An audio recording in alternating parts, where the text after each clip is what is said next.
Bismillahirrahmanirrahim. Assalamualaikum warahmatullahi wabarakatuh.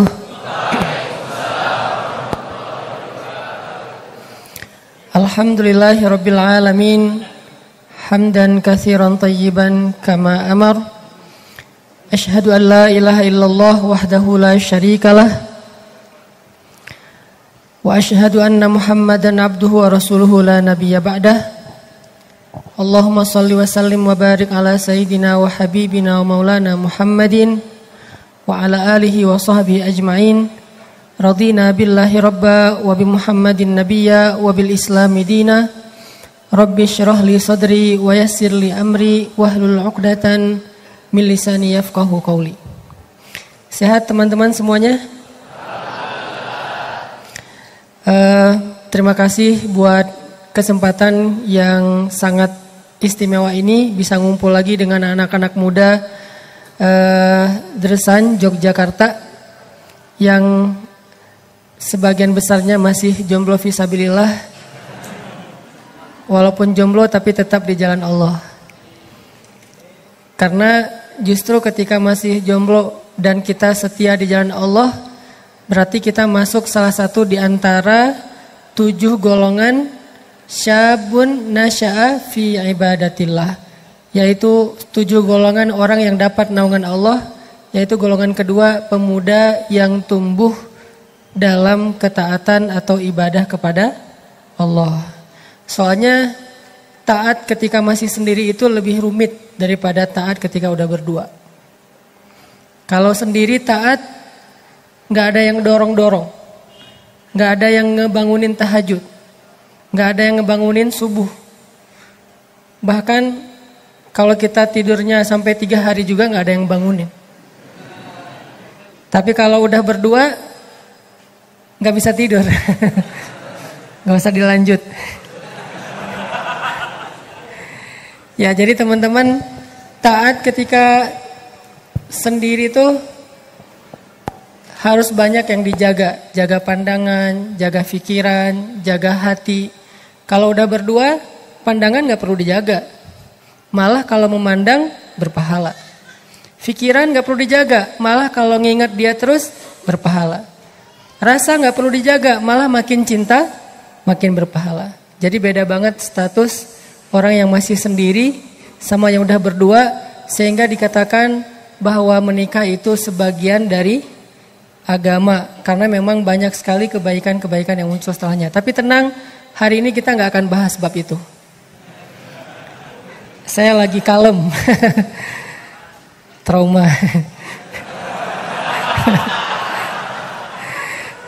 Oke, teman-teman yang dirahmati Allah, hari ini kita akan bahas satu tema. Kalau dalam bahasa pesantren tuh dikenal dengan istilah as-siqah billah. Tema tentang as-siqah billah. Kalau dalam bahasa yang lebih santai mungkin istilahnya trust kepada Allah SWT. Percaya atau yakin kepada Allah Subhanahu wa ta'ala. Tema ini penting banget, dia termasuk salah satu di antara tema-tema tentang akidah yang kalau dalam bahasa teori itu masuk dalam rububiyah, uluhiyah, asma, sifat. Cuman saya tidak membahasnya dari angle istilah-istilah teoritis, tapi lebih kepada keseharian kita. Contoh-contoh daily yang sering kita alamin, gimana caranya kita ngejalanin hal-hal yang sulit dengan modal as-siqah billah, dengan modal trust sama Allah Subhanahu wa taala. Gimana caranya kita ngelakuin hal yang orang lain anggap mustahil dilakukan, modalnya cuman percaya sama Allah. Gimana caranya kita berani ngambil pilihan hidup yang rumit, yang sulit, yang gambling, tetapi yang kita pilih itu adalah pilihan yang Allah ridhoi, sementara orang lain takut mengambil pilihan itu, dengan modal as-siqah billah, percaya kepada Allah. Cek. Ini adalah modal hidup kita banget, teman-teman. Kenapa itu teh? Ini adalah modal hidup kita banget.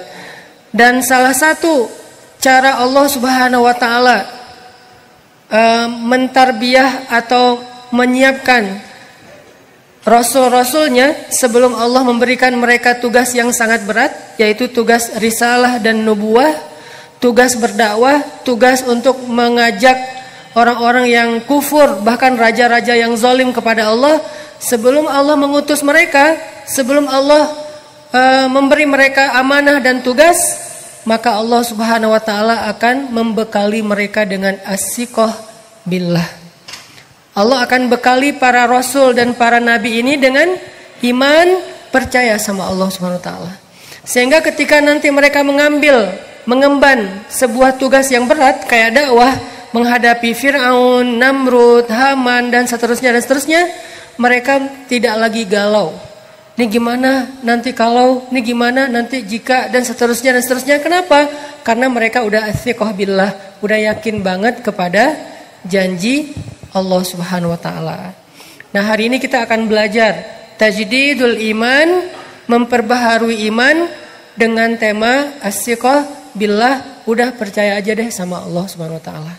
Sebelumnya saya akan, atau kita bareng-bareng ya biar lebih seru, tilawah Al-Qur'an. Teman-teman punya aplikasi Al-Qur'an di handphonenya? Nomor mantan? Enggak. Salah nanya.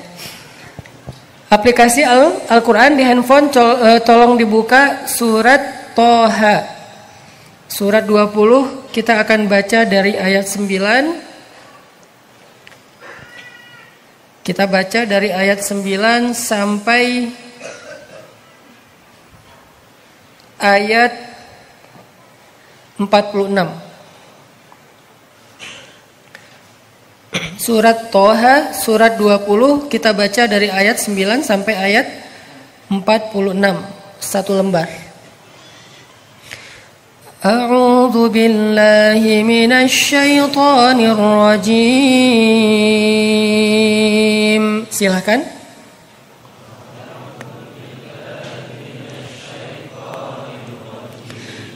Bismillahirrahmanirrahim.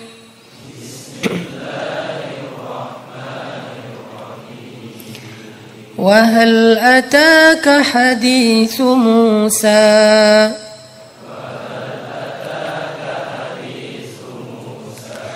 إذ رأى نارا فقال لأهلهم كثوا إني آنست نارا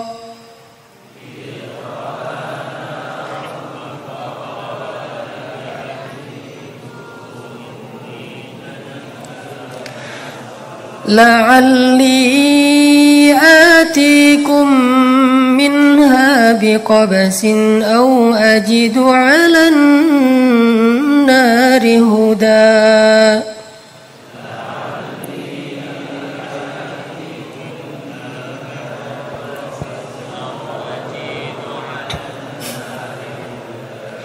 فلما أتاها نودي يا موسى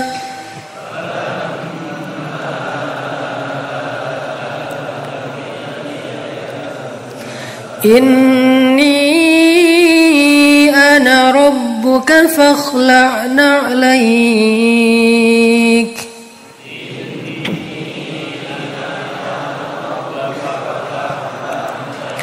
إنك بالوادي المقدس طوى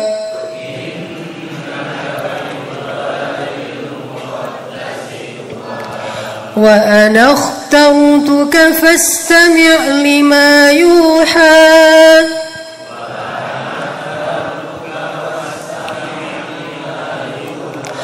إنني أنا الله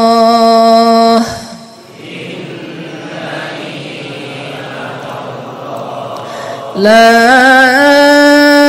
إله إلا أنا فاعبدني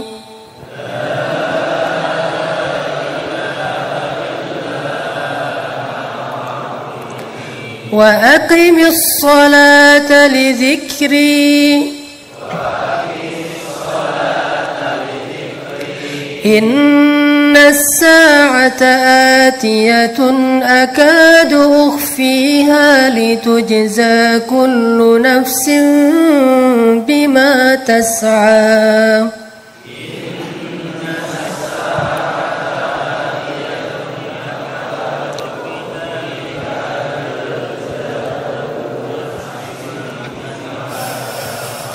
فلا يصدنك عنها من لا يؤمن بها واتبع هواه فتردى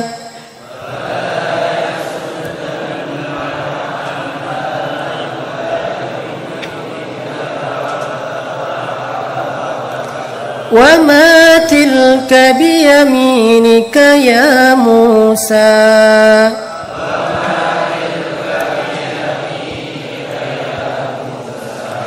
قال هي عصاي أتوكأ عليها وأهش بها على غنمي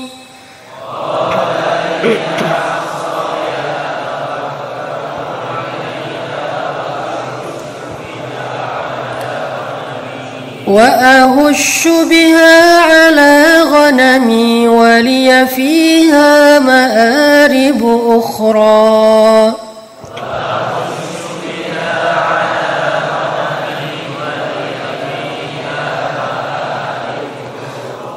قال ألقها يا موسى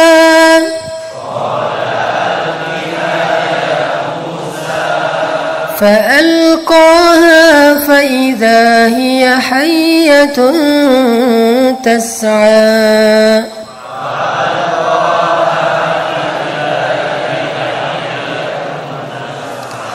قال خذها ولا تخف سنعيدها سيرتها الأولى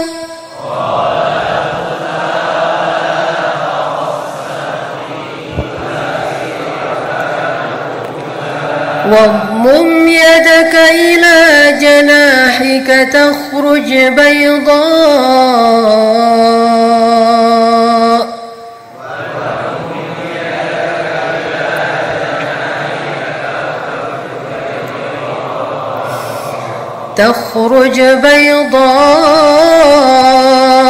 من غير سوء آية أخرى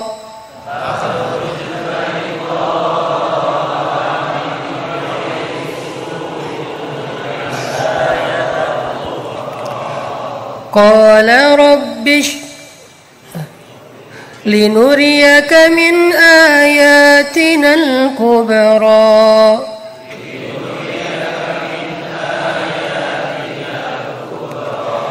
اذهب إلى فرعون إنه طغى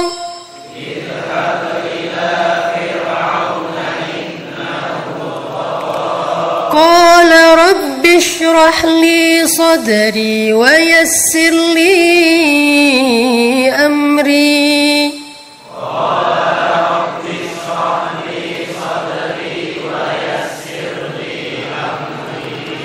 واحلل عقدة من لساني يفقه قولي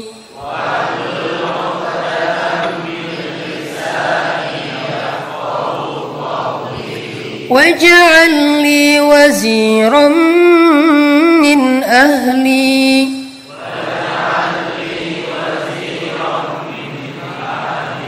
هارون أخي اشدد به أزري وأشركه في أمري كي نسبحك كثيرا ونذكرك كثيرا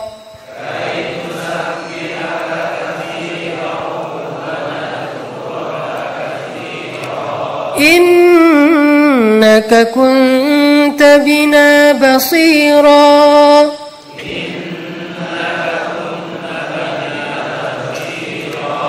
قال قد أوتيت سؤلك يا موسى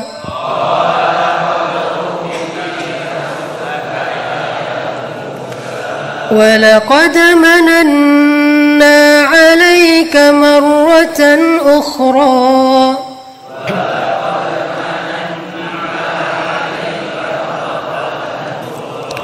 إذ أوحينا إلى أمك ما يوحى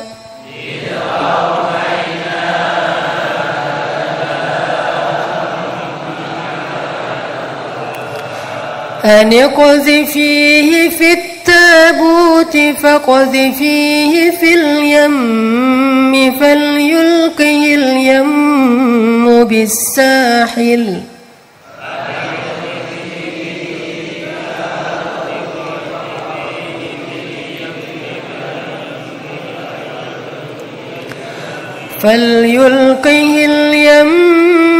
بالساحل يأخذه عدو لي وعدو له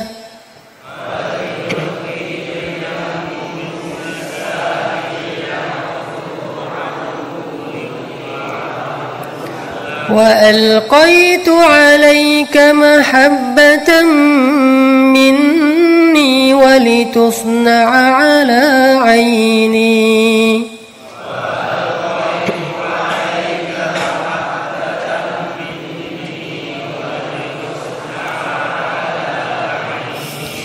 إذ تمشي أختك فتقول هل أدلكم على من يكفله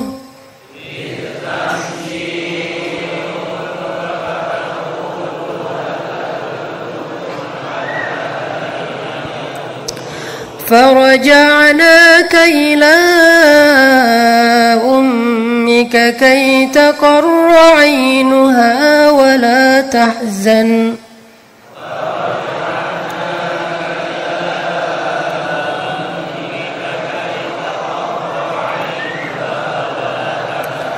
وقتلت نفسا فنجيناك من الغم وفتناك فتونا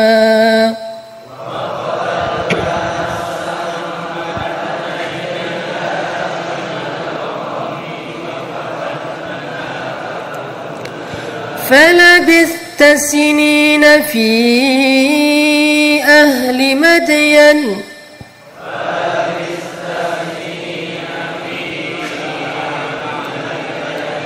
ثم جئت على قدر يا موسى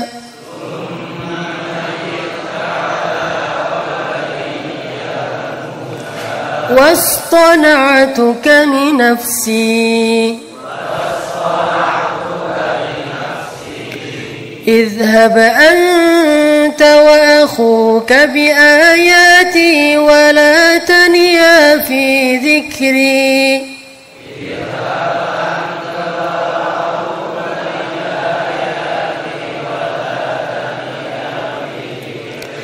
اذهبا إلى فرعون إنه طغى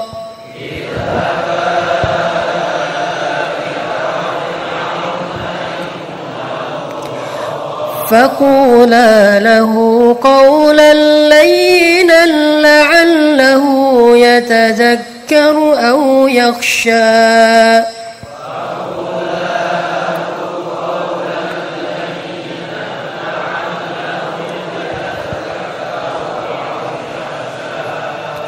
قالا ربنا إننا نخاف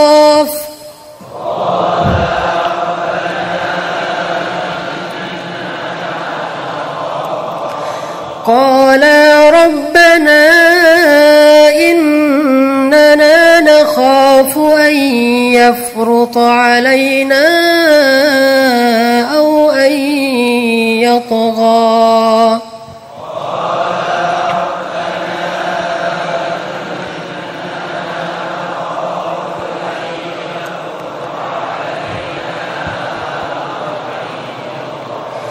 Qala la takhafa innani ma'akuma asma'u wa ara.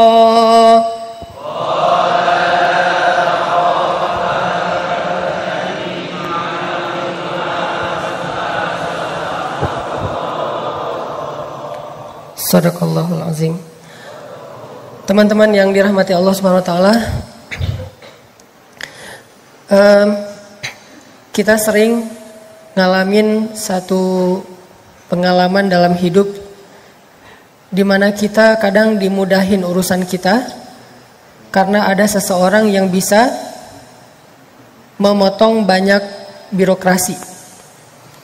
Kadang kita ketika misalnya kayak saya nih, karena ada beberapa acara di luar kota, pasti ustadz-ustadz yang lain yang mungkin lebih terkenal ngalamin lebih dahsyat lagi perlakuannya, kemudahan ketika di bandara misalnya.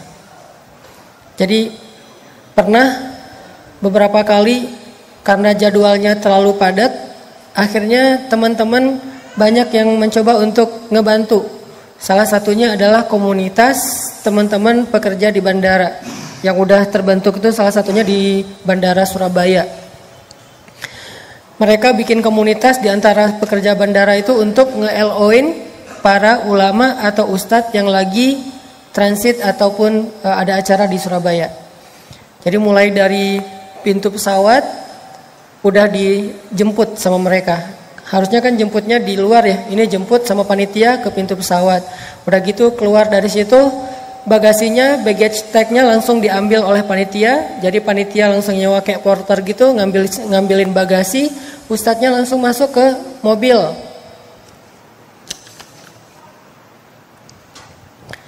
Ustadznya langsung masuk ke mobil.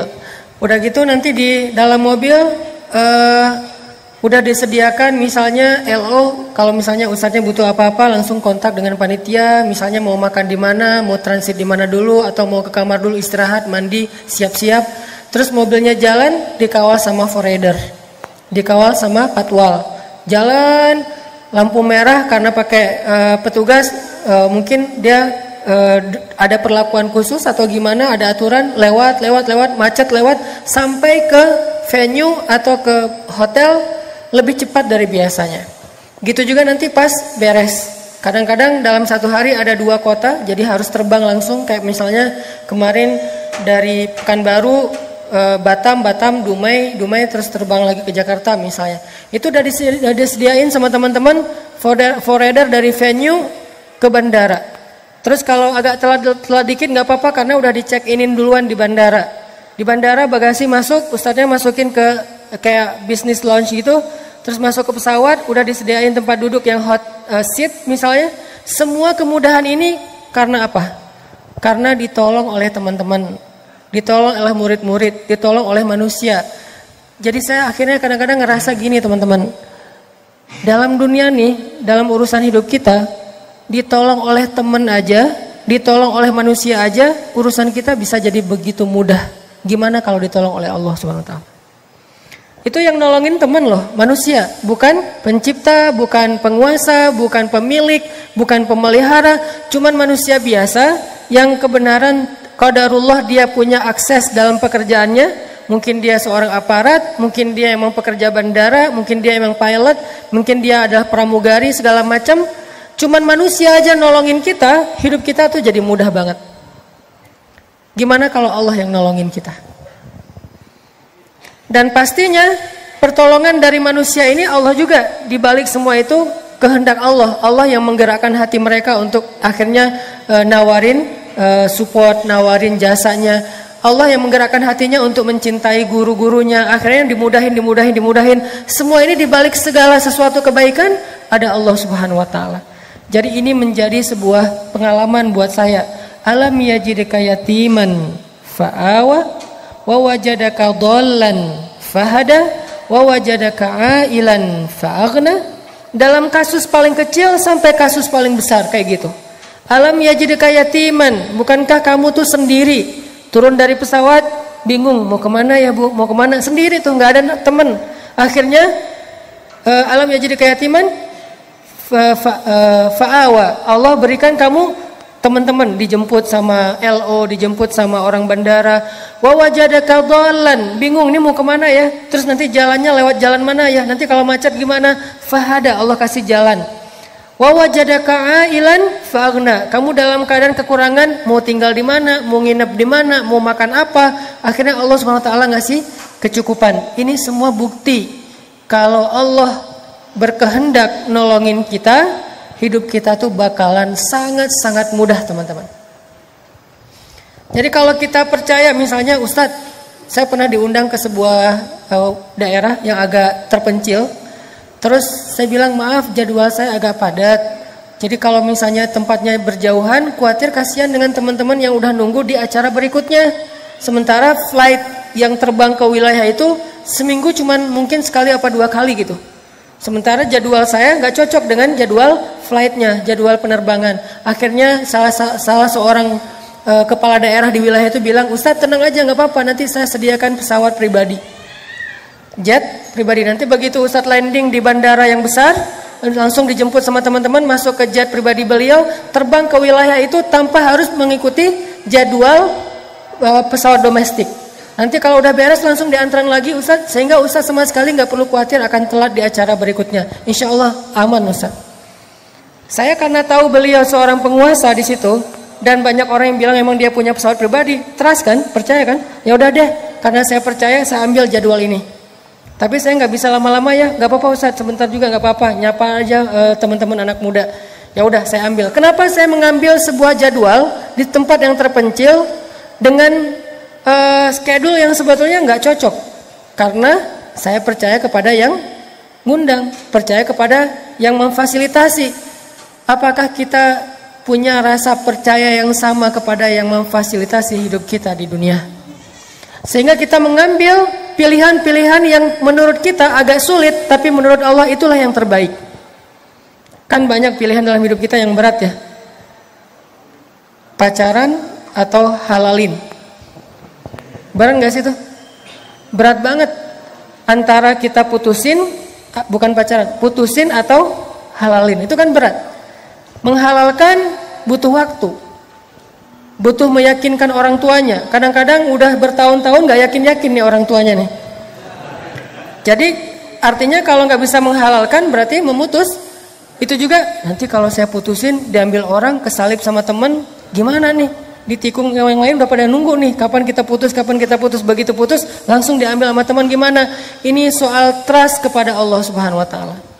Percaya nggak sih gara-gara kita meninggalkan satu larangan Allah, kita nggak mau pacaran, kita cuma punya pilihan antara putusin supaya kita tidak bertambah dosa atau halalin supaya nambah pahala, bahwa Allah Subhanahu wa taala pasti akan membantu kita.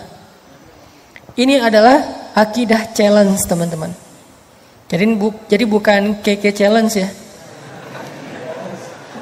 Kalau keke challenge kan keluar dari mobil, keluar dari becak, keluar dari angkot misalnya, terus joget ditinggal angkot, tasnya ke bawah, laptop di dalam tas, dan di dalam laptop itu banyak kenangan masa lalu. Ternyata dalam Islam juga ada akidah challenge. Akidah challenge itu apa? Ketika Allah menghadapkan kepada kita dua pilihan yang menurut kita sulit sekali untuk dipilih. Apa yang membuat kita berani memilih? Apa yang membuat kita yakin? Apa yang membuat kita mantap? Trust kepada Allah, athiqah billah. Inilah yang kita tajdid, teman-teman. Inilah yang kita perbaharui. Belajar tentang yakin kepada Allah bukan belajar teori rububiyah. Kalau teori rububiyahnya dipelajari untuk menjadi seorang ulama. Tapi untuk orang awam belajar yakin, bukan belajar teorinya. Bagaimana yakin gak tahu teorinya? Banyak orang yang teorinya pas-pasan tapi yakinnya luar biasa. Siapa dia?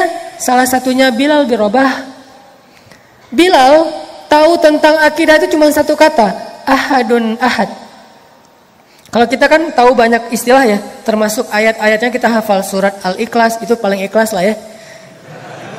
Dan kenapa saya bilang surat Al-Ikhlas itu paling ikhlas? Kayaknya nggak ada orang yang riak gara-gara surat Al-Ikhlas, nggak ada kan ya? Gua udah hafal lo surat apa? Al-Ikhlas. Mana ada yang riak Al-Ikhlas? Kalau Al-Baqarah mungkin riak ya karena panjang. Surat-surat yang sulit kayak misalnya surat Az-Zariyat, surat apa yang susah misalnya. Tapi kalau Al-Ikhlas, insya Allah ikhlas banget lah. Nggak perlu ria. Dan sering jadi surat kayak surat pelampiasan gitu. Mentok, tadinya udah agak-agak ria gitu, baru hafal surat Maryam misalnya atau surat Al-Baqarah. Sholat di kos-kosan langsung praktek kan, biar tahu teman-teman kalau kita udah nambah hafalan. Wabashiril ladzina amanu wa amilus solihat. Udah gitu mentok. Wa amilus solihat. Perasaan tadi lancar. Karena sholat itu bisa jadi salah satu ukuran lancar atau tidak lancar hafalan. Tanya ke teman-teman penghafal deh, jangan sama saya. Kata teman-teman penghafal, cara nguji hafalan itu pertama coba baca Quran, coba ngulang hafalan sambil megang Quran tapi ditutup. Kalau udah bisa kayak gitu, coba Al-Qurannya dijauhin. Karena ada efek psikisnya. Kalau jauh Al-Quran tuh rasanya kayak nggak pede gitu kan. Kalau lancar, coba sekarang sholat. Biasanya lancar di luar sholat, belum tentu lancar di dalam sholat. Apalagi di belakang ada itu lebih nggak lancar lagi tuh. Karena kita kayak menggebu-gebu gitu, pengen pamer. Saya hafiz loh sih. Wabashiril ladzina amanu wa amilus solihat. Mentok lama. Qul huwallahu ahad. Standar kan? Pernah gak sih kayak gitu? Saya pernah. Jadi al-ikhlas itu kayak yang gak ada lagi yang lain, yang paling udah al-ikhlas. Daripada nyasar wa amilus solihat, bingung, wa tawasau bil haq, wa tawasau bil nyasar ke surat Al-Asr. Jadi kita tuh hafal Al-Ikhlas, hafal Al-Muluk, hafal Ar-Rahman, hafal surat-surat tentang kebesaran Allah, ayat kursi, bahkan bukan cuma ayat kursi. 1 lembar setengah dari ayat kursi, Allah waliyul ladzina amanu au kalladzi marra ala qaryatin, tentang Ibrahim wa idz qala Ibrahim. Hafal semua tuh ayat-ayat tentang kebesaran Allah. Tapi kok masih ragu ketika Allah kasih pilihan hidup? Antara kerjaan yang riba, yang mungkin gak halal, yang syubhat, yang banyak hal-hal yang gak baik, dengan pilihan lain tapi belum jelas. Ini kan galau berat nih. Apa yang membuat kita berani ninggalin kerjaan yang udah buat kita mapan, kerjaan yang kita tuh di situ udah karirnya udah bagus, penghasilannya kita udah gede, tabungan kita udah banyak, akhirnya kita tinggalkan karena ada satu kata aja, syubhat, haram. Itu doang bikin kita astagfirullahaladzim, berarti saya nggak mau lagi deh. Walaupun kita yakin banget setiap bulan dapat gaji, dapat bonus, dan kita juga udah dapat kontrak di situ untuk sekian tahun. Nanti kalau kita pensiun juga dapat tunjangan kayak gitu-gitu. Kita tinggalkan mengambil satu alternatif kerjaan lain yang belum jelas hasilnya. Dagang misalnya, bisnis misalnya, atau freelance misalnya, atau jadi outsourcing di tempat yang lain misalnya, atau apapun lah. Yang belum jelas. Apa yang membuat kita berani mengambil pilihan yang berat itu? Athiqah billah. Padahal ada orang yang hafalan Al-Qur'annya udah banyak tapi masih galau memilih pekerjaan ini. Ada banyak orang yang hafalannya udah bagus tapi untuk maafin orang lain itu susah. Padahal Allah bilang, kalau kamu memaafkan saudaramu, wal ya'fu wal yasfahu, ala tuhibbuna ay yaghfirallahu lakum? Maukah kamu jika Allah mengampuni semua dosa-dosamu? Jadi kalau kita maafin teman kita, Allah bakalan maafin semua dosa-dosa kita. Kenapa susah maafin orang lain? Mungkin kita nggak yakin-yakin amat bahwa memaafkan itu untung. Bahwa memaafkan itu keren banget. Bahwa memaafkan itu di-like banget sama Allah. Bahwa memaafkan itu bakalan dapat banyak sekali kebaikan dari Allah. Kita nggak benar-benar yakin walaupun lisan kita bilang benar. Benar sih. Kalau kita maafin orang, Allah akan ngampunin dosa kita. Tapi kata tapi inilah yang menandakan bahwa kita belum jujur mengatakan benar. Kita baca Al-Quran, selalu kita tutup dengan kalimat apa? Shadaqallahul azim. Itu kalimat tasdid, kalimat pembenaran, bukan kalimat penutup. Karena setelah baca Shadaqallahul azim masih boleh ngaji enggak? Lo kok baca lagi, kan tadi udah Shadaqallah. Emang enggak boleh. Bahkan kita boleh bilang Shadaqallahul azim setiap ayat. Alif Lam Mim, Allahu a'lam, kan? Karena ayatnya ayat yang tidak bisa ditafsirkan. Ya udah, Allah yang lebih tahu. Dzalikal kitabu la raiba fihi hudal lil muttaqin. Yang dengar sadaqallah, sadaqallah, sadaqallah. alladzina yu'minuna bil ghaibi wa yuqimunas salata wa mimma razaqnahum yunfiqun. Sadaqallah. Boleh enggak ngomong kayak gitu? Boleh, karena itu bagian dari tajawub terhadap Al-Qur'an. Itu etika membaca Al-Qur'an atau mendengar Al-Qur'an. Kita mentajawub, merespon. Kita bisa merespon dengan cara komen. Komennya apa? Jadi ada orang yang posting lagi baca Quran. Dalam analogi sosmed, dia lagi tilawah, dia baca Qul huwallahu ahad. Kita komen, sadaqallah. Kita respon, like. Kita repost, Masya Allah ya, Allah luar biasa ya, Allah maha kuasa, Allah segala macam. Kita ngerespon, itu namanya tajawub. Dari kata jawab, menjawab, merespon, atau aktif mendengarkan Al-Quran. Termasuk kita bilang, sadaqallah. Boleh. Jadi kalau ada orang yang dengerin kita tilawah terus dia bilang sadaqallah, dia bukan lagi nyindir supaya kita cepat-cepat selesai. Kita baru baca alif lam mim, sadaqallah. Lo gak senang denger bacaan gua? Jangan baper dulu. Karena dia lagi tajawub. Dia lagi ngerespon ayat yang dia dengar. Nah, kadang ada orang yang mengatakan sadaqallahul azim atau bahkan ditambah sadaqallahul aliyul azim. Luar biasa kan kalimatnya? Tapi begitu ayatnya selesai dibaca, dia lupa dan bahkan dia tidak mampu mengamalkan ayat itu dalam hidupnya. Contoh, ya ayyuhalladzina amanu la yaskharu qaumun min qaum asa an yakunu khairan minhum.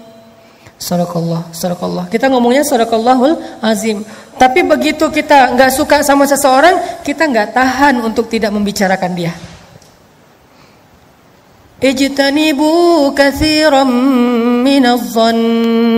Jauhilah prasangka. Sebagian besar prasangka itu adalah dosa. Tapi begitu kita nggak serak sama seseorang, kayaknya nggak rela gitu untuk berbaik sangka kepada dia. Kenapa? Bukankah kita bilang sadaqallahul azim, maha benar Allah? Jadi kalau Allah bilang jauhi prasangka, berarti benar, harus jauhi prasangka. Kenapa kita masih menganggap enggak kok, prasangka saya nggak salah, prasangka saya wajar, prasangka saya make sense banget, sangat masuk akal. Ini artinya kita nggak benar-benar sadaqallahul azim. Walaupun kita orang yang punya sakofah, wawasan tentang akidah. Jadi orang yang lulus dalam akidah challenge itu bukan orang yang hanya tahu teorinya, bukan orang yang hanya tahu wawasannya, tapi orang yang benar-benar mencoba untuk melatih teori dan wawasan yang sederhana itu menjadi iman. Dan iman at-taqwa hahuna, kata Nabi, tempatnya di sini. Ukurannya tuh di dalam hati kita. Kita yakin, believe, trust enggak sih sama Allah Subhanahu wa taala. Ketika dikasih pilihan, disitulah ujian kita. Makanya orang kayak Bilal yang dia tahu tentang akidah cuman ahadun ahad. Ketika dia sholat ketahuan sama Umayyah bin Khalaf qadarullah, kemudian dia disiksa. Malah ketika dia disiksa itu kayak live streaming kalau di zaman kita tuh. Live streaming di YouTube, live streaming di Instagram, semua orang pada nge-view. Viewernya itu banyak banget, sekota Mekah viewernya. Kenapa? Karena yang lagi live streaming itu Umayyah bin Khalaf, salah satu tokoh selebgram Mekah. Sehingga Umayyah bin Khalaf lagi live, pada viewer gitu kan banyak. Terus ada yang komen, sambil nge-view dia komen gini, kasihan ya gitu. Terus yang lain nanya, siapa yang kasihan? Umayyah atau Bilal? Yang lain jawab, Umayyah, bukan Bilal. Pertanyaannya, kenapa orang yang nge-view live streaming Bilal disiksa itu malah kasihannya kepada Umayyah bukan kepada Bilal? Kenapa? Karena ternyata yang terlihat kepayahan bukan Bilal tapi Umayyah. Bilal yang disiksa, tapi yang kelelahan, yang kepayahan, yang keringatnya itu udah segede-gede gitu ya, itu Umayyah bukan Bilal. Yang terlihat hampir mengeluh dan berputus asa adalah Umayyah bukan Bilal. Bilal malah tangguh. Sebelumnya Bilal tidak dikenal sebagai seorang laki-laki yang tangguh, hanya budak biasa. Tapi tiba-tiba dia menjadi seorang laki-laki yang kata orang Quraisy lebih tangguh daripada gunung Uhud. Kenapa? Ahadun ahad. Itulah yang menguatkan Bilal. Kata ahadun ahad. Ini artinya teman-teman, bukan wawasan yang paling utama, walaupun itu penting, tapi yang paling utama berapa banyak dari wawasan akidah ini yang benar-benar bisa bikin iman kita bertambah. Tajdidul iman, memperbaharui iman. Harusnya setiap kali kita ngaji, kita bukan cuma nambah wawasan untuk bahan perdebatan, tapi setiap kali kita ngaji, keluar dari sini makin yakin, makin mantap, makin istiqomah, makin berani mengambil resiko-resiko di jalan Allah SWT. Berarti pengajian kita ini benar-benar salah satu charging iman, tajdidul iman, memperbaharui iman. Ini yang kita bahas. Gimana caranya kita menjadi orang yang mampu ngelaluin hal-hal yang berat, mampu untuk woles, mampu untuk berani, mampu untuk ngambil pilihan-pilihan yang sulit dengan modal ats-tsiqah billah, percaya kepada Allah Subhanahu wa taala. Seperti kita percaya kepada makhluk, kalau bisa lebih bagus lebih daripada itu. Kayak tadi saya percaya ke teman saya, akhirnya jalan, saya percaya kenapa? Dia guide yang handal. Pas misalnya kita ke satu kota yang kita nggak hafal jalannya, didampingin sama dia. Bahkan kalau udah jalan sama dia, kita udah nggak perlu pakai Google Map. Kenapa? Jalan dia itu lebih akurat daripada Google Map kadang-kadang.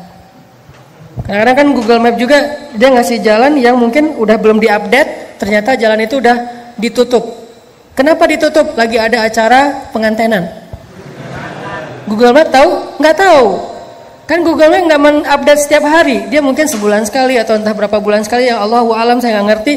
Beberapa kali saya jalan nih, ditunjukin jalan alternatif yang paling cepat. Masuk kampung dong. Dan jalannya kecil tapi cepat, motong gitu. Oke, saya ambil nih naik mobil. Ternyata ditutup, jalan itu ditulis ditutup sementara ada acara ngantenan. Akhirnya harus mundur lagi, malah lebih lama sampainya daripada ngambil jalan biasa. Kenapa? Dia nggak update.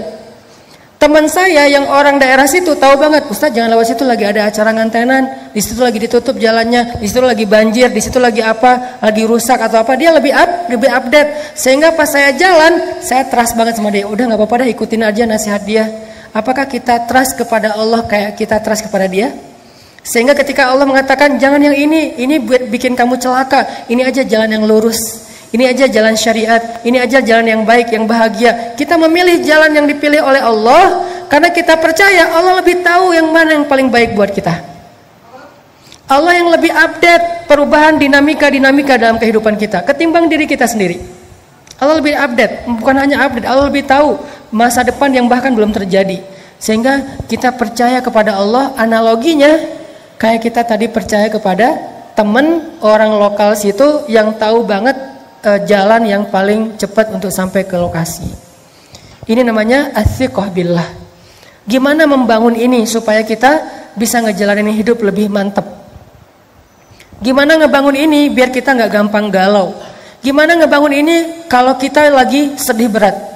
Salah satu penyebab sedih berat itu misalnya saya pernah nanya kayak kuesioner gitu, apa yang bikin teman-teman paling galau? Salah satu jawabannya, yang bikin kita paling galau musibah terbesar itu Ustadz diputusin pas lagi sayang-sayangnya. Itu paling galau buat sebagian orang. Ada lagi yang paling galau, kemarin ada yang bilang bikin musibah terbesar dalam hidup saya, Cristiano Ronaldo pindah ke Juventus gitu. Itu musibah paling besar gitu. Ada lagi apa, misalnya macam-macam kan jawaban orang mah. Intinya adalah gimana kalau kita dihadapkan dengan masalah kayak gitu. Kita kayak nggak terima kenyataan. Masa sih Argentina kalah sama Perancis, kan nggak diterima tuh kenyataannya gitu ya. Itu gimana rasanya? Bisakah kita tetap bisa woles? Dan dalam contoh yang lebih rumit mungkin dalam kehidupan kita pribadi, bisakah kita tetap woles?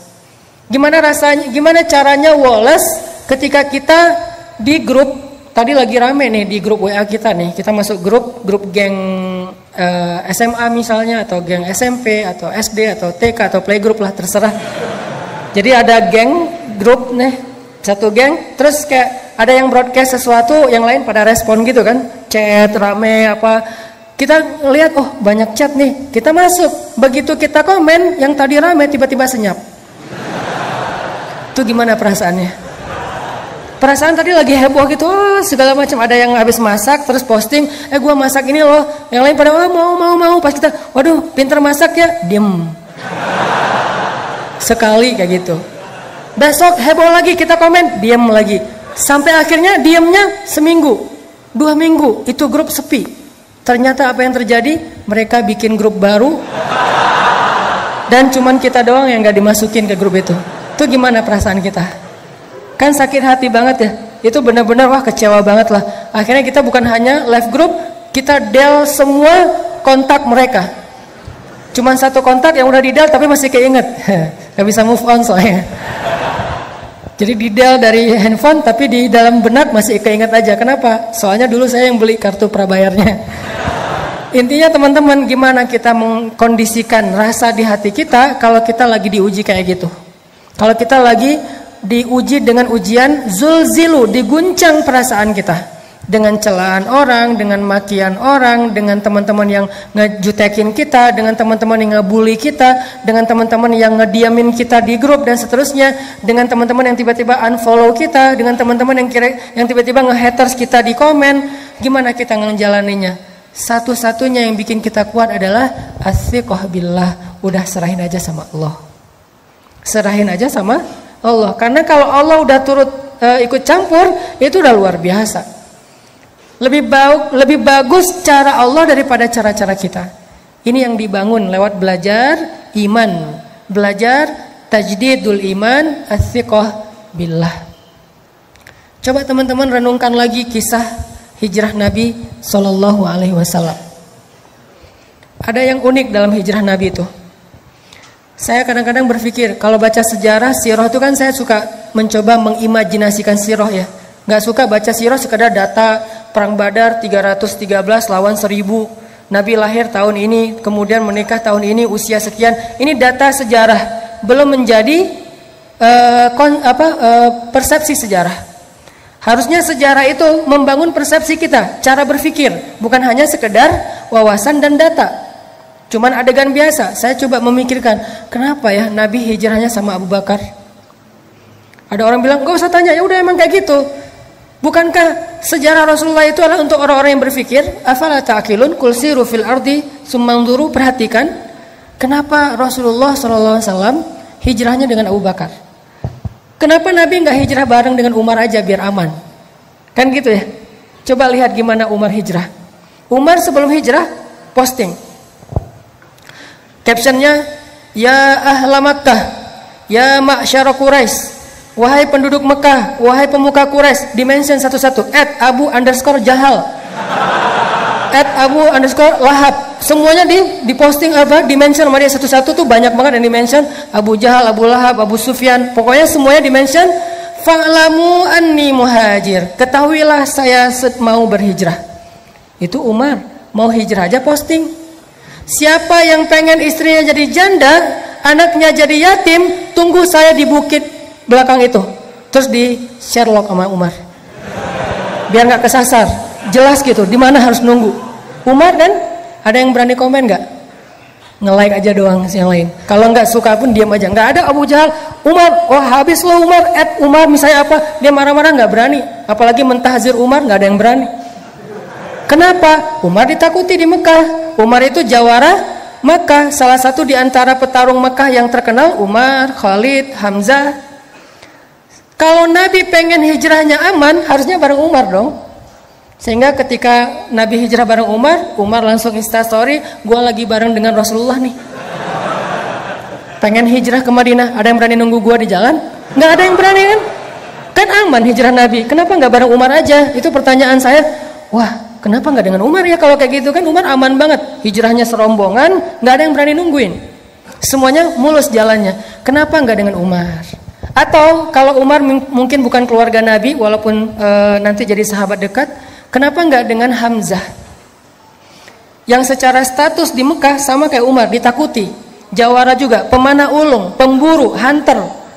Dan beliau pamannya Rasulullah SAW sendiri. Kenapa nggak dengan Hamzah? Sehingga kalau misalnya Rasulullah lagi hijrah, terus orang-orang ngelihat yang ngedampingin atau yang ngawalnya adalah Hamzah, nggak ada yang berani ngedekat. Kenapa nggak dengan Hamzah?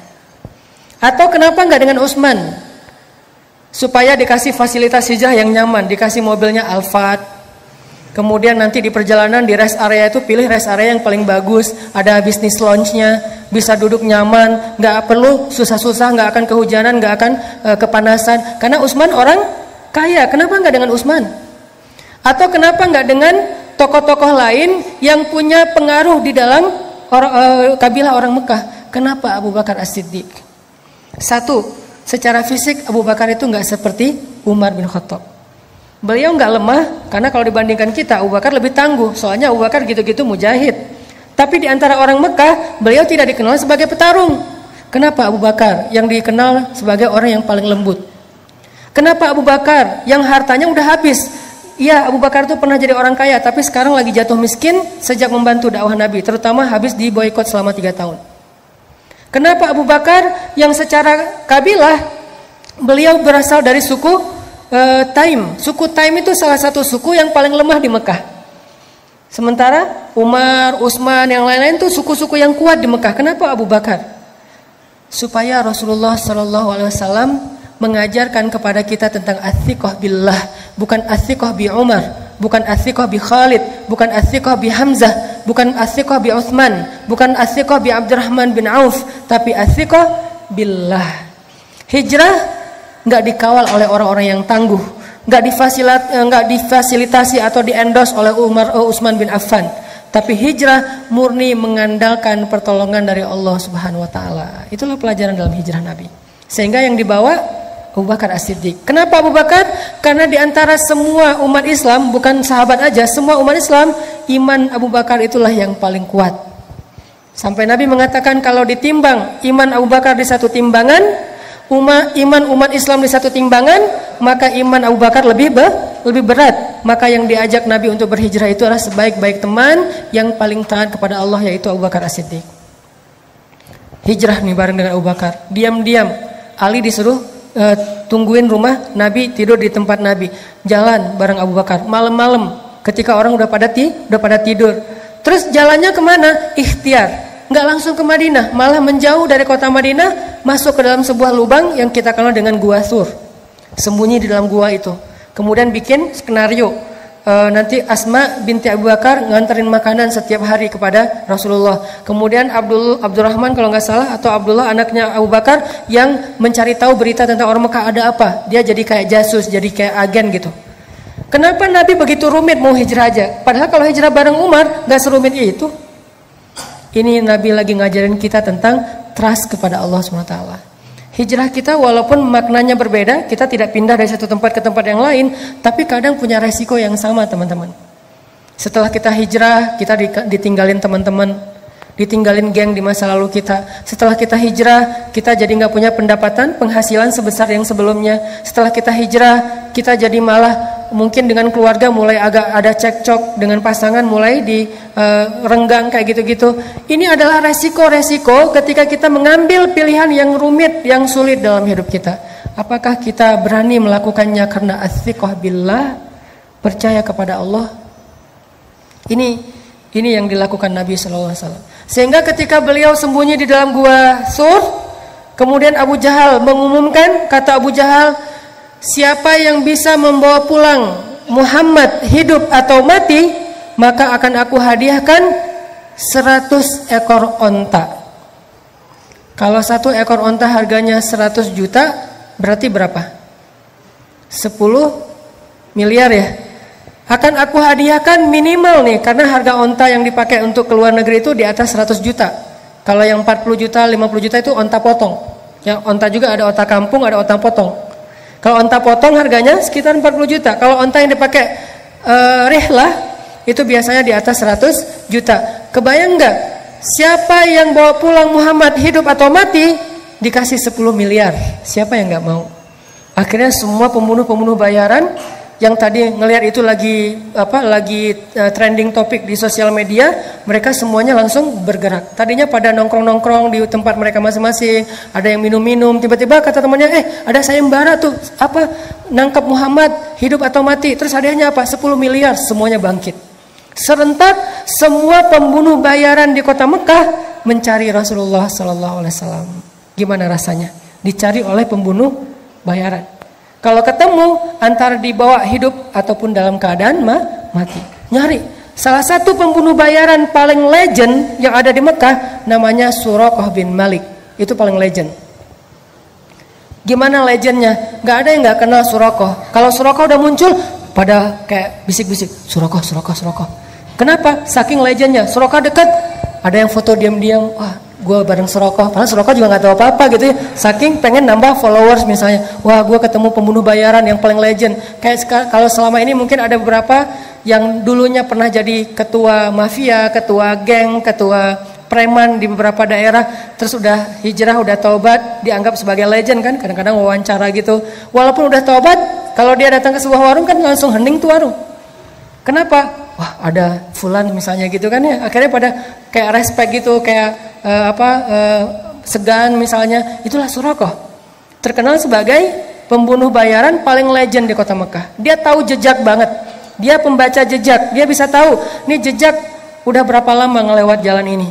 Kalau masih basah mungkin beberapa menit yang lalu, kalau udah kering mungkin udah seharian, berarti jarak mereka sekarang udah sekitar berapa kilo.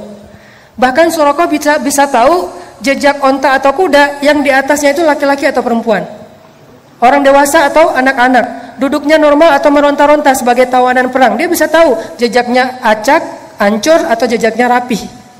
Jadi kalau di atasnya meronta-ronta, jejaknya agak acak gitu. Jadi dia bisa tahu banget dan kemana arahnya, sehingga kalau Surokoh udah keluar dari sarangnya, sulit untuk selamat dari pengejaran Surokoh. Itu sama lebih dahsyat daripada mungkin anjing pelacak atau siapa yang jago-jago kayak gitu. Ini Surokoh. Wah Surokoh, heboh kota Mekah, Surokoh mencari Muhammad. Jadi trending topik di Twitter semuanya ngomongin Surokoh nyari Muhammad, Surokoh nyari Muhammad. Semua orang heboh, viral di mana-mana.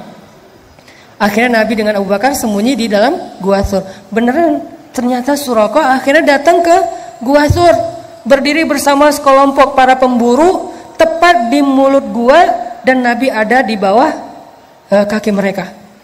Kalau mereka ngelihat ke bawah kakinya sedikit aja, udah ketahuan tuh Nabi dengan Abu Bakar di dalamnya. Waktu itu Abu Bakar galau. Gimana pun Abu Bakar soleh, beriman, orang yang siddiq, tapi beliau manusia. Sedikit-sedikit kadang-kadang muncul sifat manusianya galau. Abu Bakar bukan penakut. Abu Bakar tidak takut atas keselamatan dirinya. Abu Bakar takut akan keselamatan kekasihnya Rasulullah Sallallahu Alaihi Wasallam. Sehingga Abu Bakar bilang, ya Rasulullah, gimana ini? Kalau nanti mereka ngelihat ke bawah kaki mereka, kita ketahuan, nanti Rasulullah ditangkap. Sementara mereka ada ratusan orang, semuanya senjata lengkap, dan itu pemburu bayaran. Mereka itu pembunuh, sementara kita nggak punya senjata apa-apa. Gimana ya Rasul? Gimana? Kita cuma berdua, mereka banyak. Nabi dengan tenang menasihati Abu Bakar dengan kata-kata apa? Ya Abu Bakar, ma zannuka bisnain? Allahu salisuhuma. Ya Abu Bakar, kenapa kamu pikir kita cuma berdua? Bukankah Allah yang ketiga? Coba nasihat Rasulullah SAW. Ya Abu Bakar, ma zannuka bisnain? Allahu salisuhuma. Kenapa kamu berpikir kalau kita tuh cuma berdua, Abu Bakar? Kalau berdua oke, kita takut, tapi bukankah Allah yang ketiga? Baru Nabi mengatakan, la tahzan, innallaha ma'ana. Jangan khawatir Abu Bakar, Allah bersama kita. Seketika itu juga Abu Bakar tenang. Ala bidzikrillah. Ini arti dari ayat tersebut. Ala bidzikrillahi tatma'innul qulub. Bukankah ketika kita mengingat Allah hatinya harusnya menjadi tenang? Itu ciri orang yang beriman. Ketika kita galau, tenang aja ada Allah. Tenang, berarti masih beriman. Ketika kita ada sesuatu yang membuat kita khawatir, resiko atau ancaman, tiba-tiba kita bilang, ya udah deh, serahin aja sama Allah. Tenang, berarti dia orang yang beriman. Kenapa? Innamal mu'minun idza dzukirallahu wajilat qulubuhum wa idza tuliyat 'alaihim ayatuhu zadatuhum imana wa 'ala rabbihim yatawakkalun. Orang beriman kalau disebut nama Allah langsung tergerak hatinya untuk makin mantap. Wajilat itu hatinya bergairah kembali. Yang tadi itu udah kayak udah mau mati tuh, hatinya udah lemah, tiba-tiba bergairah lagi, detak jantungnya udah mulai normal lagi. Kenapa? Ada nama Allah. Terus kalau dibacakan ayat-ayat nasihat, misalnya la tahzan innallaha ma'ana, terus ayat yang lain tabarakalladzi biyadihil mulk, dan seterusnya, dia bertambah zadatuhum imana, makin yakin sama Allah. Hasilnya apa? Wa ala rabbihim yatawakkalun. Ya udah, serahin aja deh sama Allah. Itu mukmin. Sehingga Abu Bakar awalnya galau dikit terhadap keselamatan Rasulullah. Rasulullah mengatakan, "Ya Abu Bakar, ma zannuka bisnain? Allahu salisuhuma." Kenapa kamu pikir kita cuma berdua, Abu Bakar? Kan ada Allah yang ketiga. La tahzan, innallaha ma'ana. Enggak usah khawatir Abu Bakar, Allah bersama kita. Langsung tenang Abu Bakar. Inilah teman-teman yang disebut dengan athiqah billah. Bisakah adegan ini kita terjemahkan dalam kehidupan kita sehari-hari? Dalam semua masalah kita, pilihan hidup, kemudian rasa tidak nyaman di dalam hati, kekhawatiran kita tentang masa depan, ketika kita lulus kuliah mau kerja apa, ketika kita mungkin dikeluarkan dari sebuah pekerjaan, atau kita harus memilih resign duluan karena nggak cocok dengan pekerjaan itu, atau yang sekian banyak. Apakah kita bisa diingatkan dengan nama Allah oleh seseorang, pasangan mungkin, teman mungkin?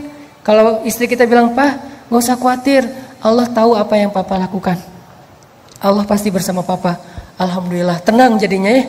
Teman kita bilang, "Udah tenang aja bro, serahin aja sama Allah." Alhamdulillah, saya serahin aja sama Allah. Itulah mukmin, dan itulah orang yang nanti di akhirat akan termasuk di antara 70.000 orang di antara hamba Allah yang masuk surga bi ghairi hisab wala azab. Masuk surga tanpa ada sidang, tanpa ada siksaan, langsung masuk surga. Manhum ya Rasulullah? Siapa mereka ya Rasulullah? Salah satunya selain orang-orang yang la yatatayyarun wala yaskun wala yastarkun wala yarkun dan seterusnya, yang terakhir apa? Wa ala rabbihim yatawakkalun. Orang yang selalu berserah kepada Allah SWT. Athiqah, percaya sama Allah. Bisa enggak teman-teman kita kayak gitu dalam hidup kita? Seberapa kuat percaya kita sama Allah? Cara ngukurnya gini. Kalau saya ambil benda kayak gini nih, dalam keadaan normal, ini buah salak, saya lempar ke atas, ada nggak teman-teman yang masih berpikir buah ini nggak akan jatuh ke bawah? Kalau saya lepaskan ini, kira-kira ada yang berpikir nggak akan jatuh Ustaz, saya ragu itu bisa jatuh. Ada? Ada yang meragukan bahwa ini akan jatuh ke bawah? Tidak kan? Semua kita yakin yang namanya benda kalau kita lempar ke atas pasti jatuh ke bawah. Seberapa besar yakin kita terhadap benda itu pasti jatuh ke bawah? 90%? 100%?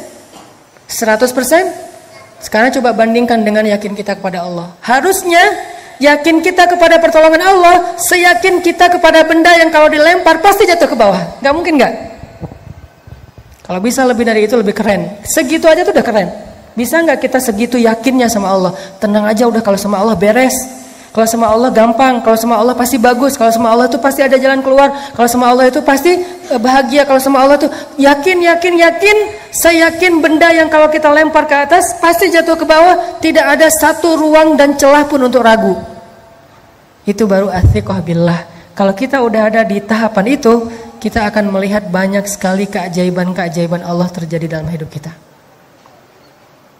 Sampai ke tingkat seperti itu. Nanti kalau udah sampai di situ, baru kita latih lebih dari itu. Sehingga para sahabat radhiyallahu anhum, kalau Nabi nanya sesuatu kepada mereka, jawaban mereka selalu Allahu wa rasuluhu a'lam. Ada onta, misalnya Nabi nanya, itu onta berapa kakinya? Mereka ngelihat dengan matanya, kaki onta ada 4, tapi jawaban mereka apa? Allah dan Rasul lebih tahu berapa kaki onta. Kalau Nabi bilang 5, sadaqallahu wa rasuluh. Benarlah Allah, benarlah Rasul. Kenapa? Saking yakinnya kepada Allah dan Rasul.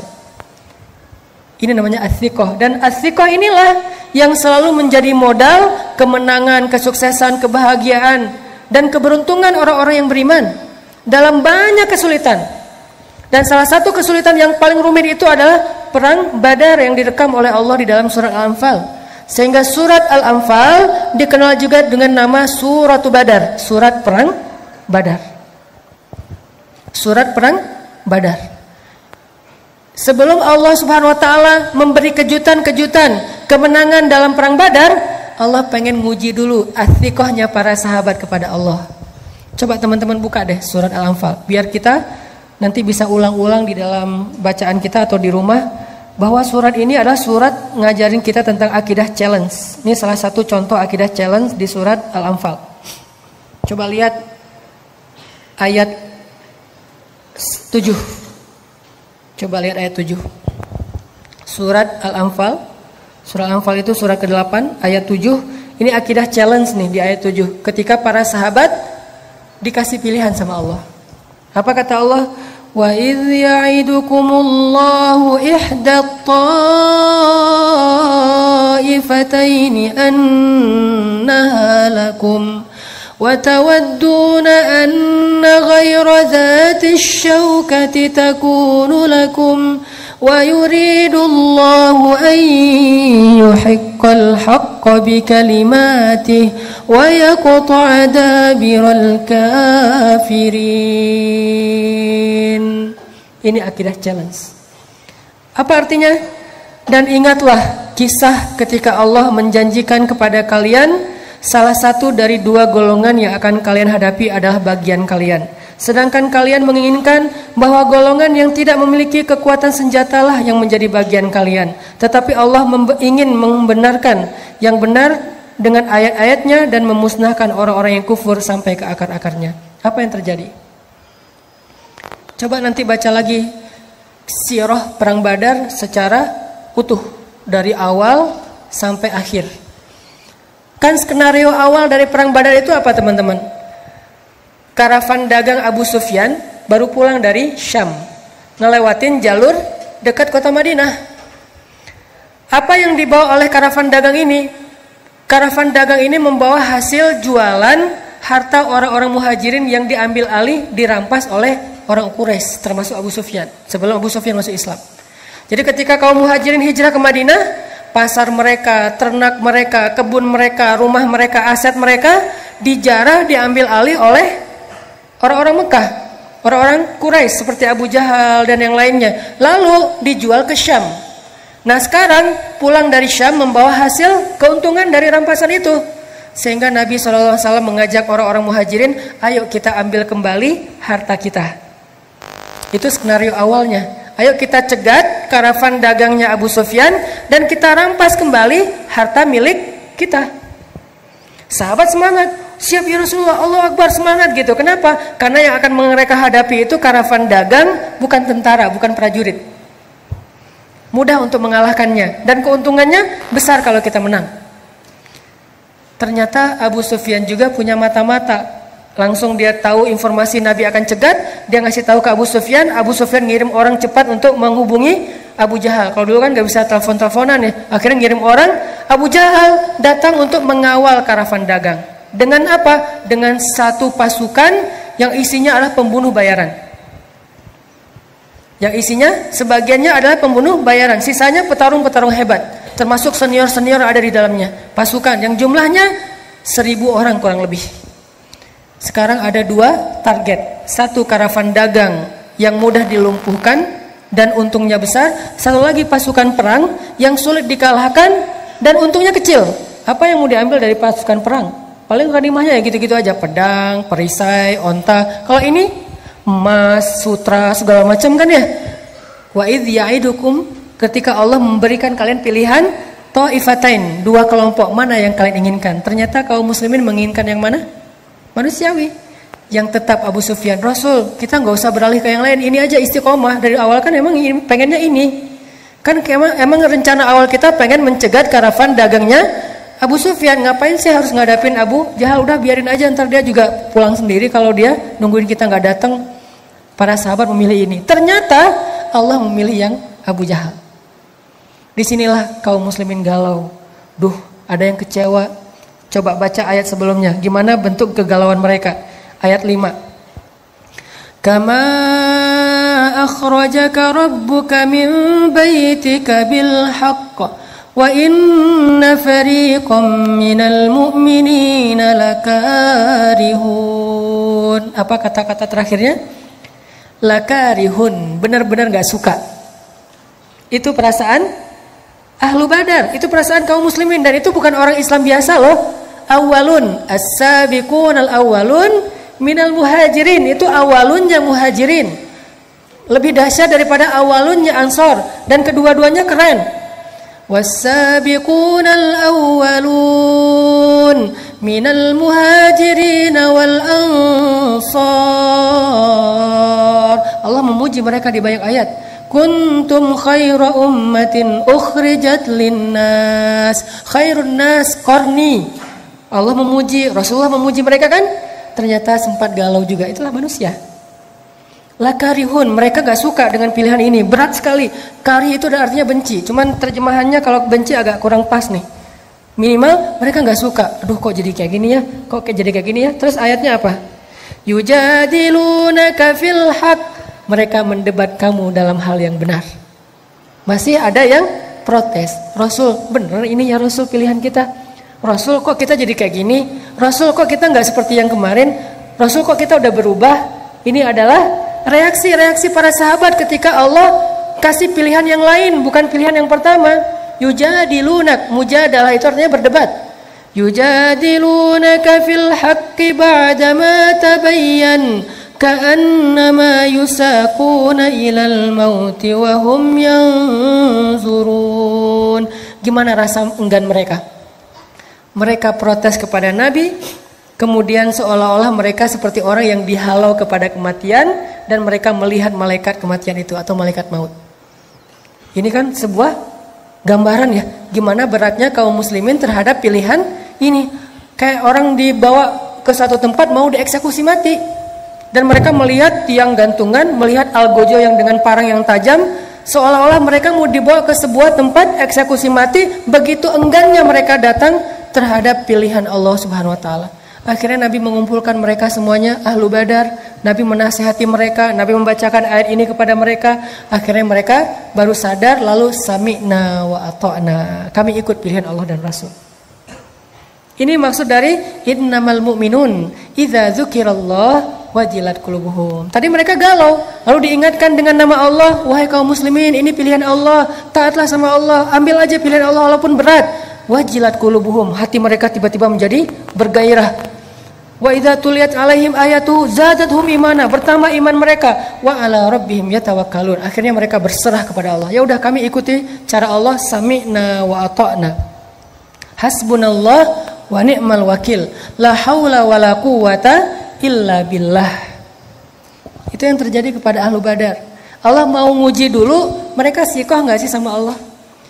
Buat apa sih Allah ngetes kayak gitu? Karena Allah pengen ngelihat siapa yang benar-benar yakin kepada Allah, siapa yang ragu-ragu. Kalau ragu-ragu Allah nggak akan tunjukkan keajaiban kepada mereka. Kenapa perang Badar banyak keajaiban? Karena perang Badar diikuti oleh orang-orang yang sudah teruji sikohnya kepada Allah Subhanahu Wa Taala. Udah teruji, walaupun galau lagi, terus balik lagi, galau lagi, itu manusiawi. Dia imannya Yazid wa Yankus. Ketika Yazid mantap, ya tawakkalun. Ketika Yankus mempertanyakan, yujadilun. Kenapa gini, kenapa gini, kenapa gini. Tapi cepat recovery-nya, balik lagi. Itulah kita. Udah mantap nih, saya akan hijrah. Pas udah hijrah, kenapa setelah hijrah hidup jadi gini-gini amat ya? Galau kan? Diingatin lagi, memang kayak gitu. Bukan kita doang yang ngerasain, orang sebelum kita yang lebih soleh ngerasain juga. Oh gitu, ya udah mantap lagi. Besok ada ujian, tapi kok nggak selesai-selesai ya ujiannya. Terus diingatin lagi, kuat lagi. Gitu aja terus iman kita teman-teman. Yazidu wayangkus, zail, tergelincir, balik lagi, tergelincir, balik lagi. Hati kita yuqallibu dzatal yamin wa dzatal shimal. Dia kadang-kadang ke kanan, kadang-kadang ke kiri. Itulah butuhnya tajdidul iman sepanjang perjalanan hidup atau sepanjang perjalanan proses hijrah. Harus diperbaharui. Salah satu cara memperbaharui iman, duduk dalam majelis-majelis nasihat dari ulama. Kita nggak harus hafal apa yang disampaikan ustaz. Kita nggak harus hafal ayat-ayatnya, hadis-hadisnya. Minimal tambah iman, liyazdadu imanan ma'a imanihim, setelah kita mendengarkan nasihat itu. Baru nanti mantap lagi nih. Sahabat juga galau, sekelas muhajirin awalun aja galau. Akhirnya berangkat. Sekarang pasukannya dialihkan ke arah Abu Jahal. Jalan terus sampai di sebuah area namanya daerah Badar. Orang-orang kafir Quraisy dapat spot yang ada mata airnya. Orang Islam dapat spot yang nggak ada mata airnya. Mulai agak khawatir, nih airnya irit nih, jadi jangan boros-boros ya, airnya cuma sedikit. Malamnya ternyata mereka banyak yang nggak bisa tidur. Gimana besok ya? Ini kan perang kita pertama banget dalam sejarah umat Islam, kan perang pertama Badar ya. Mereka kayak gimana ya besok perang ya, gimana ya besok perang. Sementara kamu jurus itu udah bisa belum? Belum. Jurus pedang misalnya belum. Kan baru juga latihan kemarin, tiba-tiba langsung tarung. Sementara yang di seberang sana tuh petarung semua. Yang di seberang sana tuh udah kayak show off gitu, udah tayang lagi tarung, tayang lagi ngetrik. Kita baru juga Oli juga belum bisa. Tiba-tiba disuruh main di ball, di apa gitu. Aduh gimana ya, kagok gitu, nervous sama yang pro-pro, yang legend-legend. Begitulah para sahabat. Orang-orang yang muslimin ini amatiran sebagian besarnya. Cuma beberapa orang juga yang tokoh kayak Hamzah, Umar, oke, mereka legend. Tapi sisanya amatiran, orang-orang biasa, bukan petarung. Di sana itu pro semua itu. Ikrimah, Abu Jahal itu kan pro semua ya, pro perang. Orang-orang yang jago dalam berperang. Galau malam itu nggak bisa tidur. Akhirnya kata Allah apa? Allah utus rasa ngantuk kepada kaum muslimin. Ini keajaiban pertolongan Allah kepada orang yang sikoh kepada Allah, percaya sama Allah. Akhirnya apa kata Allah di ayat 11? Ini kita bedah ayatnya nih. Surat masih yang sama, Al-Anfal ayat 11. إِذْ يُغَشِّيكُمُ النُّعَاسَ أَمَنَةً مِّنْهُ. Allah memberikan kalian rasa ngantuk amanatan, biar kalian merasa nyaman, aman. Aman itu bahasa Arab terus jadi bahasa Indonesia. Amanatan min, supaya kalian merasa nyaman. Tiba-tiba semuanya nguap-nguap, ngantuk, tidur, kecuali 2 orang yang masih terjaga. Rasulullah lagi-lagi bersama Abu Bakar. Nabi berdoa. Doanya Nabi apa? Istighosah yang ada di ayat 9. Iltastaghithuna rabbakum. Jadi istighosah salah satu sunnah Nabi Sallallahu Alaihi Wasallam. Nabi melakukan istighosah dalam momen yang paling berharga, yaitu perang Badar. Iltastaghithun. Gimana istighosah? Istighosah itu doa yang panjang. Saking seriusnya Nabi berdoa, angkat tangannya tuh bukan gini, tapi gini. Pernah nggak doa gini? Saya pernah sekali pas minta jodoh dan berhasil. Jadi kadang-kadang doa ada yang nggak pakai ngangkat tangan, kayak doa sehari-hari naik kendaraan atau apa. Ada doa yang pakai angkat tangan, ada yang doa sampai diangkat setinggi-tingginya, ada yang doa dengan telunjuk. Kalau doa dengan telunjuk bukan nunjuk-nunjuk Allah, ya Allah kasih loh ya, harus ya, bukan. Dengan telunjuk itu maksudnya cuman kepada Allah saya berharap. Itu maksudnya. Jadi apa? Psikologi Arab dengan Indonesia tuh beda dalam masalah telunjuk. Kalau kita kan kayak nyuruh-nyuruh ya. Karena ada ya Allah bukan ya Allah harus ya. Nih benar ya, bukan. Tapi ya Allah iyyaka na'budu wa iyyaka nasta'in, itu maksud dari nelunjuk. Jadi Nabi kadang berdoa enggak angkat tangan, kadang berdoa mengangkat tangan, kadang berdoa sampai angkatnya tinggi, kadang menelunjuk. Semua itu sunnah Nabi, tidak perlu dibenturkan antara satu dengan yang lain. Semuanya bisa dilakukan. Dan waktu itu Nabi beristighosah, mengangkat tangan setinggi mungkin sampai rida beliau jatuh, diangkat lagi oleh Abu Bakar, jatuh lagi, menangis semalaman. Sementara sahabat semuanya tertidur pulas gara-gara Allah menenangkan mereka dengan ngantuk. Ini pertolongan. Jadi kalau kita serahin urusan kita kepada Allah, Allah akan nolong kita. Pertama yang ditolong apa? Jiwa kita. Ketika kita punya masalah, yang akan pertama Allah lakukan bukan diselesaikan masalah kita, tapi dikuatkan hati kita. Itu kalau kita percaya sama Allah. Sehingga orang di luar yang gak paham ngelihat, dia udah capek berdoa, masalahnya masih gitu-gitu aja, gak selesai, dia gak tahu. Kalau dia ngadapin masalah itu, mungkin dia udah KO dari awal. Tapi kenapa orang ini kuat? Karena Allah kuatkan hatinya. Itulah pertolongan Allah yang pertama. Jadi bisa dibilang UGD-nya. Jadi penanganan pertamanya ketika dimasukin ke UGD itu, kalau kita langsung diinfus, langsung kayak ada apa jantungnya atau diapain gitu, penanganan awal, itulah yang dilakukan Allah ketika kita dalam keadaan darurat. Yang pertama ditolong itu adalah jantung kita. Gimana menolong jantung? Dikuatkan hati kita dalam menghadapi masalah itu. Bukan segera masalahnya selesai. Karena kayak kita sakit juga nggak langsung sembuh pas datang ke UGD sembuh, enggak. Tapi jantungnya diselamatkan dulu, nafasnya diselamatkan dulu, kemudian darahnya diselamatkan dulu. Nanti sembuhnya setelah seminggu. Tapi minimal dia udah ditolong gitu. Nah Allah juga nolong kita kayak gitu teman-teman. Di awal ketika kita percaya sama Allah, ya Allah saya lagi ada masalah, tapi Engkau lah yang maha kuasa atas segala sesuatu. Saya tenang ada Engkau ya Allah. Saya mengandalkan Engkau banget ya Allah. La haula wala quwata illa billah, hasbiyallahu wa ni'mal wakil. Udah, setelah itu Allah akan tolong hati kita. Gimana ditolong hati? Kalau dalam konteks surat Badar, mereka tertidur semuanya, tenang hatinya. Kita juga bisa gitu, kadang-kadang kenapa ya akhir-akhir ini saya gampang ngantuk, soalnya habis diputusin. Jadi gampang ngantuk, itu cara Allah, soalnya habis lagi banyak utang, jadi tidur aja kerjaannya. Soalnya misalnya lagi banyak yang ngebully, akhirnya dia gampang tidurnya nyenyak, malah makin dibully makin nyenyak tidurnya. Kenapa? Sebelum tidur minum Neozep misalnya. Yang jelas, tidur kadang adalah solusi dari Allah untuk hamba-hambanya. Sehingga dia dibikin tenang. Salah satu yang dikasih solusi tidur siapa? Ashabul Kahfi. Allah tidurkan mereka. Ternyata yang ditidurkan itu bukan cuma Ashabul Kahfi, Ahlu Badar juga ditidurkan oleh Allah. Ini ayatnya.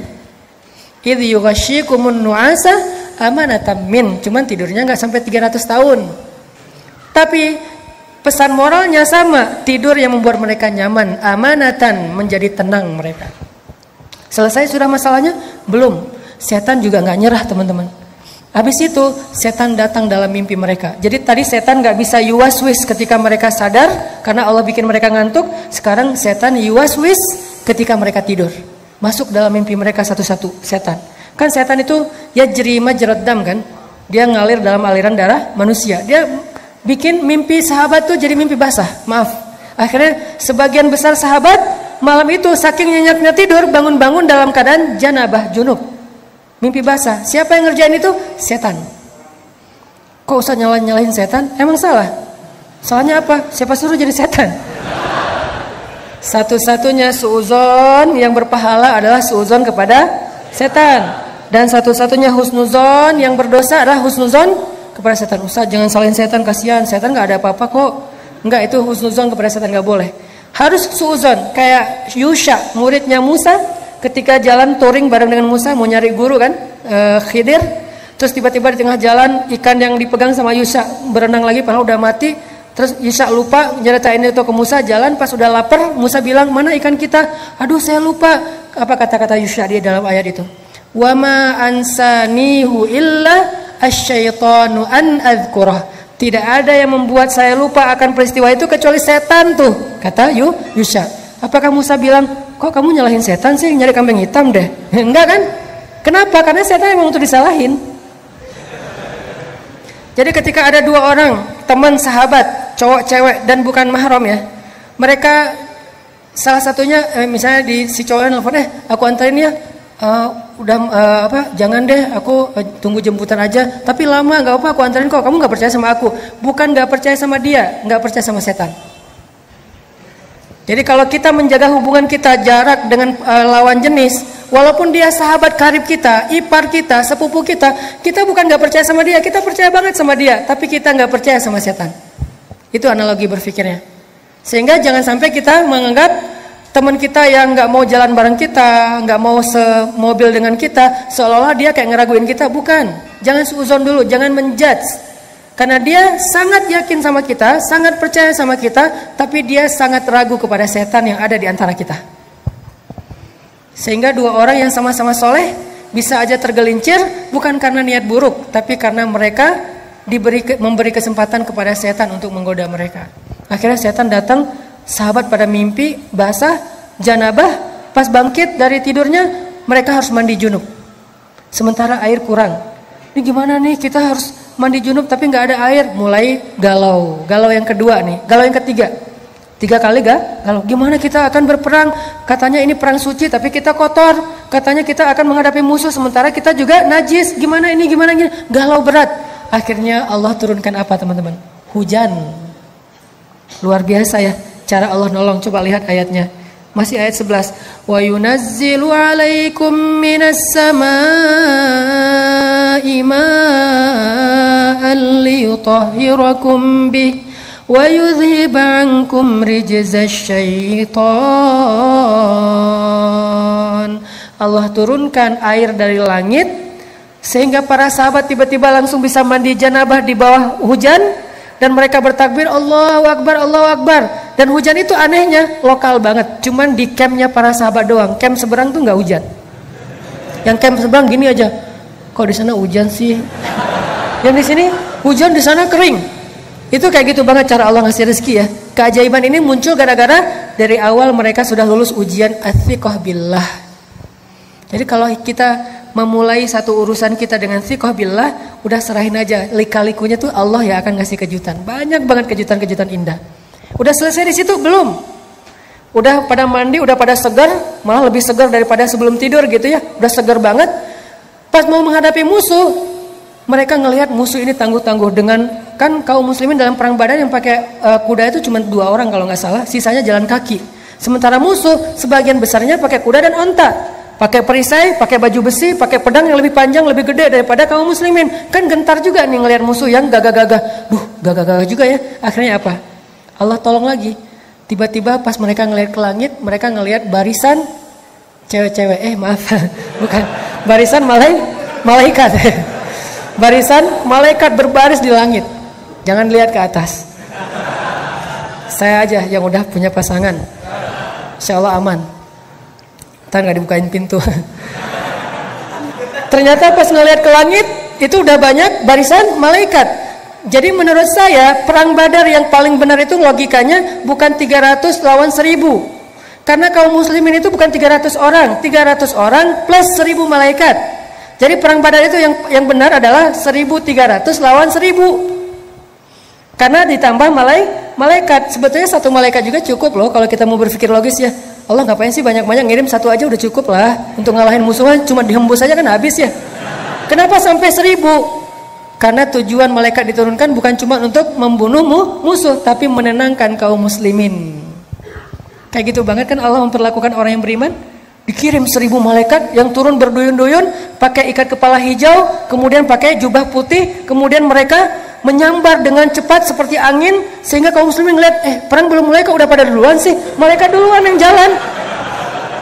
Aktif banget nih malaikat gitu ya, luar biasa. Sehingga kaum muslimin ya udah deh, ngopi-ngopi dulu kalau bahasa kita ya. Udah duluan malaikat aja kalau bahasa kita nih. Jadi intinya kayak gitu banget Allah memperlakukan kaum muslimin. Kenapa? Athiqah billah. Pokoknya udah serahin aja sama Allah, hidup kita bakalan nyaman banget. Didoain malaikat, ditolong malaikat, disupport sama malaikat, di like sama malaikat, di repost sama malaikat, di mention sama malaikat dalam analogi sosial media kita. Itu banget kalau kita percaya sama Allah. Tapi begitu kita athiqahnya berganti kepada logika, kita lebih yakin kepada hitung-hitungan matematika kita, maka hilanglah semua peluang kita untuk melihat keajaiban dalam hidup kita. Bisa dibilang perang Badar itu hampir kaum muslimin tuh gak ikut perang. Cuman dikit doang perangnya, sisanya malaikat yang sebetulnya berperang. Coba nanti baca kisah perang Badar dari angle musuh. Jadi yang dibaca jangan cuman versi orang Islamnya, jangan cuman versi riwayat kita. Coba baca Nat Geo-nya mereka deh. Nat Geo-nya musuh. Ternyata menurut musuh-musuh yang nantinya akhirnya masuk Islam, mereka bilang, alhamdulillah saya selamat hari itu. Itu kejadian luar ngeri banget. Waktu itu saya berada di pasukan musuh, saya belum dapat hidayah. Ketika kita akan berperang dengan kaum muslimin, yang kita lihat itu bukan kaum muslimin, tapi deretan makhluk yang memakai ikat kepala hijau. Mereka turun dari langit menyambar kami. Tiba-tiba saya menutup kepala dan mata saya hanya mendengar teriakan teman-teman saya yang dipenggal oleh para malaikat. Ketika saya membuka mata saya melihat tubuh teman-teman saya sudah terkapar di atas tanah. Itu kerjaan siapa? Bukan kerjaan kaum muslimin, malaikat. Kaum muslimin datang udah beres. Aduh, beres. Beres nih, diberesin sama malaikat. Kenapa? Athiqah billah. Percaya aja sama Allah, beres. Gak ada yang sulit kalau Allah udah ikut campur. Inilah pentingnya kita ngandelin Allah dalam masalah kita, dalam hidup kita, dalam hajat-hajat kita, dalam cita-cita kita. Saya punya cita-cita secara pribadi dalam urusan dakwah yang 3 tahun yang lalu orang menganggap itu berlebihan. 3 tahun yang lalu orang menganggap itu nggak mungkin. Salah satunya adalah gimana menghijrahkan teman-teman motor. Kalau dulu namanya geng motor, kalau sekarang udah jadi ormas. Gimana pemerintah juga nggak bisa segala macam. Alhamdulillah bukan karena saya hebat, karena Allah terlibat. Akhirnya Allah bujuk hatinya, Allah ikat hatinya. Tiba-tiba mereka jadi senang kepada masjid, senang kepada ilmu, senang kepada ta'lim. Itu kenapa? Karena kita melibatkan Allah. Program pemerintah kalau nggak melibatkan Allah susah. Program sosial nggak melibatkan Allah susah. Gimana pun teorinya rumit. Pemerintah bikin regulasi apa segala macam untuk masalah sosial apa susah. Termasuk nanti mempersaudarakan 2 supporter bola yang sering tarung, itu nggak cukup dengan program pemerintah, nggak cukup dengan program dari PSSI, nggak cukup dengan program Menteri Sosial, harus pakai program dakwah. Kenapa? Di dalam program dakwah lah Allah terlibat. Dan mereka semuanya punya hati, dan yang memegang hati mereka itu jemari-jemari Allah. Jadi kalau pengen hati mereka diikat, fa'allafa baina qulubikum fa'asbahtum bi ni'mati ikhwana. Caranya gimana? Wal takum minkum ummatun yad'una ilal khair wa ya'muruna bil ma'ruf wa yanhauna 'anil munkar. Lewat dakwah itu keajaiban terjadi. Jadi saya percaya banget nih, antara beberapa supporter bola di Indonesia yang selama ini mungkin sering ada masalah, bisa diikat hati mereka bahkan jadi ikhwana, bersaudara dengan media dakwah. Kenapa? Di dalam media dakwah itu Allah terlibat untuk menggenggam hati hamba-hambanya. Buktinya berapa ratus tahun orang-orang Aus dengan Khazraj berperang di Madinah. Tiba-tiba datang Nabi, dengan izin Allah mereka menjadi Ansor. Gimana antara Muhajirin dan Ansor yang gak saling kenal tiba-tiba menjadi lebih erat daripada saudara kandung? Siapa yang bekerja di balik ini semuanya? Allah Subhanahu wa taala. Ternyata banyak hal yang gak mungkin terjadi, mungkin banget buat Allah. Kalau ini aja mungkin mempersaudarakan, mengikat hati antara Muhajirin dan Ansor, antara Aus dengan Khazraj, antara satu geng motor dengan geng motor yang lain, itu mudah buat Allah, apalagi sekedar mengikat hati kita dengan Dia.